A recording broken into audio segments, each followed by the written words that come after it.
O tema agora é custo de produção. Frederico, qual a estrutura de custo de produção deste negócio?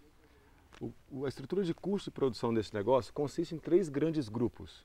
O primeiro grupo, o grupo dos insumos, que compõe as contas de fertilizantes, defensivos, agrícolas, corretivos de solo. Depois nós temos o grupo de pessoas, que vão desde os funcionários fixos, tratoristas, rurícolas, inspecionistas de praga, até os colhedores. E por fim, o terceiro grupo, que são as máquinas e os implementos agrícolas e também os fretes para levar a fruta para o destino final. Muito bem, o primeiro grupo, quantos por cento ele pesa no total? Exatamente. O primeiro de defensivos, de insumos agrícolas, 40%. De pessoal, em torno de 40%. Os dois perfazem 80%, portanto a maioria. E por fim, o último grupo de máquinas e o transporte, em torno de 20%. Muito bem, vamos nos ater a esses dois grupos que representam 80% dos custos de produção. Primeiramente, o primeiro bloco de insumos e defensivos agrícolas. Exatamente.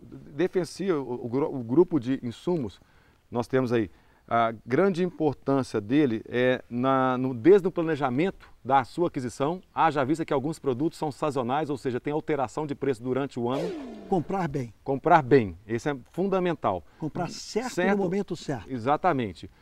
Depois disso, nós temos que fazer com que a gente use bem esse produto, desde a aplicação no local certo, no alvo correto, no momento adequado. Então, primeiro fora da propriedade, o segundo dentro da propriedade. Exatamente. Comprou bem, foi ao mercado, momento certo, na especificação correta, e segundo, na aplicação correta. Aplicação, vai desde a aplicação no local correto, no alvo, com a máquina e o equipamento adequado e no momento adequado. Isso é muito importante. Então, o fator mão de obra é fundamental nesse processo. Como é que vocês têm treinado essa mão de obra para que essa aplicação esteja de acordo? Sem dúvida é muito importante a mão de obra. Haja vista que ele que aplica todos esses insumos, ele que planeja e compra. Então, como a gente tem trabalhado a questão da gestão de pessoas numa propriedade rural, vai desde... Primeiro, você tem que montar a estrutura de gestão de pessoas, desde o planejamento do plano de enquadramento salarial, da descrição de cargo dessas pessoas, depois da avaliação do desempenho dessas pessoas, que estuda a gestão de pessoas.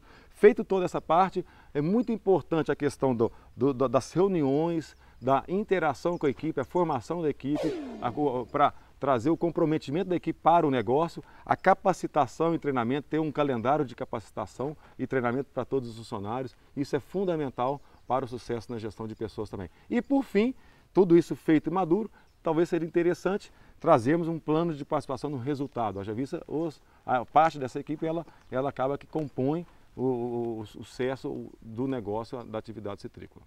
Perfeitamente. Muito obrigado.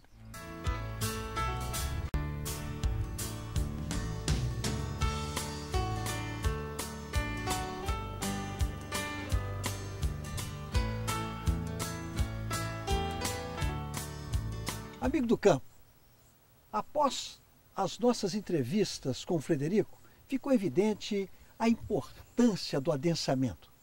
E nós estamos justamente aqui no limite entre os dois pomares. À minha direita, nós temos o pomar com a variedade Valença, que é destinada à indústria de sucos e são árvores com porte elevado. E à minha esquerda, nós temos a variedade Pera-Rio, que são árvores com porte menor. Vale ressaltar a tese do adensamento via a distância entre as ruas. Aqui nós temos uma distância de 6,80 metros e a distância entre pés não ultrapassa a 2,80 metros.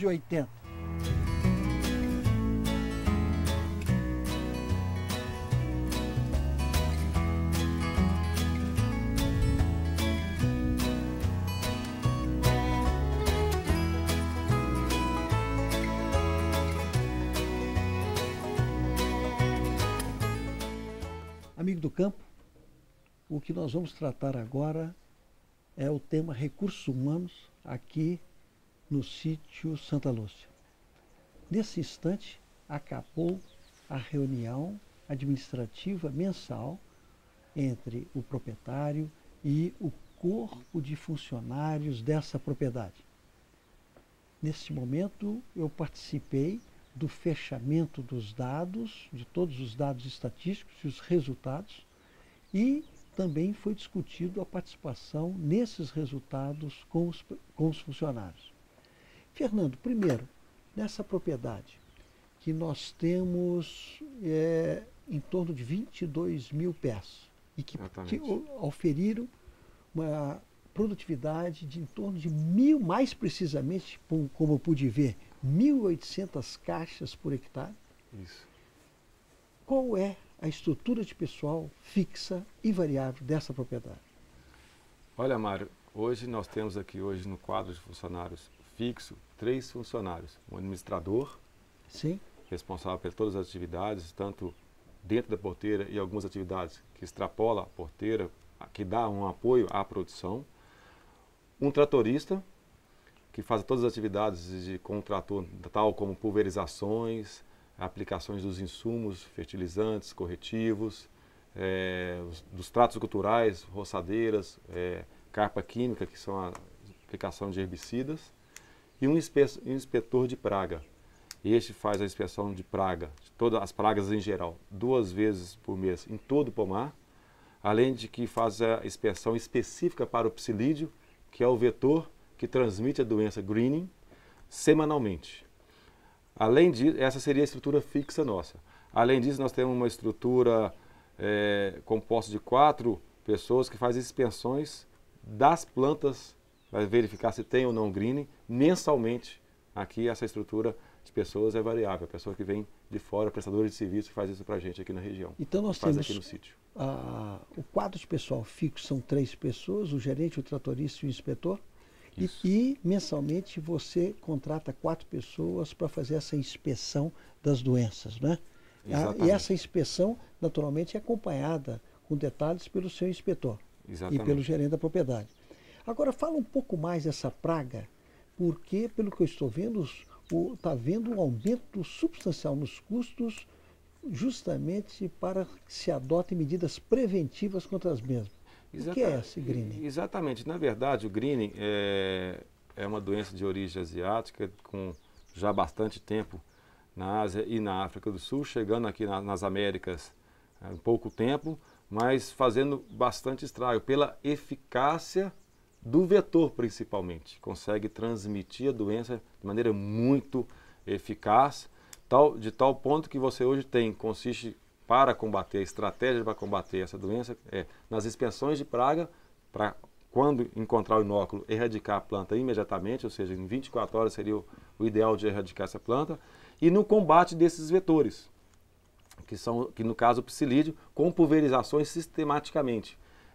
Existem casos, né, que têm sido feitos, às vezes, até 24 pulverizações por ano. Não existe, Fernando, nenhum inimigo natural dessa praga? Existe, mas isso só o inimigo natural não consegue fazer com que a gente tenha um controle eficiente do vetor para fazer com que ele não prolifera a doença dentro de um talhão. Quer dizer, o risco é tão grande, né, que a gente não pode correr o risco. O risco é tão grande que não pode ser corrido para deixar o inimigo natural e tratar disso aí, porque senão ele dizima o pomar numa velocidade incrível. E temos que lembrar, né, Mário, que o pomar, na verdade, é o patrimônio do citricultor. Quer dizer, se a gente não cuidar desse pomar, nós estamos sujeitos a um insucesso na atividade. Muito bem, deixa eu te fazer uma pergunta. O nosso colega, que é o inspetor, como é que ele adquiriu a competência necessária para a execução disso? Quais sejam? Primeiro, o conhecimento e a habilidade. Porque o comportamento tem que já existir naturalmente, o comportamento ele tem que estar imbuído de que não pode ser para amanhã. Se isso aparecer, tem que ser debelado imediatamente. Não pode haver descanso com relação a isso, pelo que eu entendi, que vocês nos ensinaram hoje. Então, como é o treinamento? Como é que ele foi habilitado nisso aí? Na verdade, a inspeção de praga é uma atividade fundamental para a citricultura. Haja visto que nós temos mais de 30 pragas, quer dizer, então essas inspeções quinzenais, ela é uma atividade crucial para com que você tenha condições de ter uma fruta de melhor qualidade, preservar as pragas e doenças a proliferarem nos talhões e na propriedade. Então, é de suma importância que esse profissional seja bem capacitado, treinado, durante o momento que ele esteja aprendendo essa atividade, com acompanhamento de já outros que têm mais experiência nesse sentido. E, feito isso, adquirindo essa habilidade, essa competência, ele passa a ser inspetor de praga, constantemente ele tem que estar sendo reciclado, haja vista que existem mudanças constantes de pragas com maiores pressões e menores pressões. Então, isso é fundamental, é a questão da conscientização, depois a questão da capacitação e conhecimento da atividade, é muito importante também. Hoje nós aprendemos que ao comprar os insumos considerando a sazonalidade de algumas matérias-primas ajuda a conter os gastos na produção. A aplicação correta dos defensivos também é peça fundamental na redução dos custos. A análise do solo e da folha antes de usar o produto é muito importante. Não se esqueça de utilizar sempre o equipamento correto e saber quando e aonde aplicar o produto. Dividir equipamentos de pouca utilização na lavoura com vizinhos é outra forma de otimizar os custos. Incrementar a produtividade, como em qualquer atividade agropecuária, é essencial. Para isso, demos aqui no programa algumas dicas para o amigo do campo. Comprar muda de boa procedência e com genética reconhecida no mercado é a primeira delas. Preparar o solo já pensando no espaçamento entre os talhões, de modo que haja mais mudas na mesma área. Se preciso, também antecipar a colheita, respeitando o aspecto fisiológico da planta. As pragas e doenças na citricultura são fontes de preocupação constante para o produtor. Ele deve estar sempre atento a alguns fatores que ajudam na prevenção. Inspecionar mensalmente o pomar. No caso do greening, eliminar as plantas doentes o quanto antes e combater o vetor pulverizando a plantação com inseticidas periodicamente. Ao planejar a safra, ficar atento aos fatores que influem nos custos de produção.